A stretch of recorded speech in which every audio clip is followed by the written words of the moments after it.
What's up, guys? So today we are taking a quick look at this Plano case. Been using this for about 3 years and been doing a lot of hunting, a lot of target practice, and taking it to the range and things like that.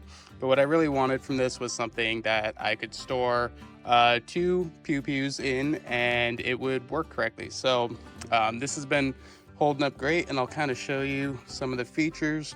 First, you got these really beefy buckles that hold it super secure. You also have a key slot on one of these.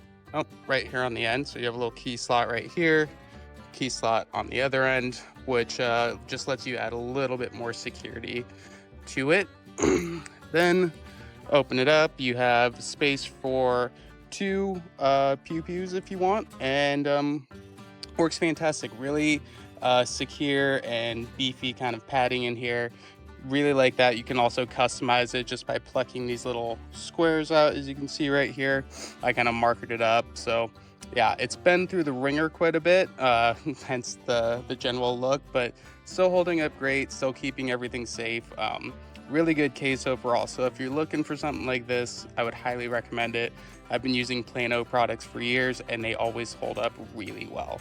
As always, you can find an affiliate link in the description below if you want to check this product out yourself.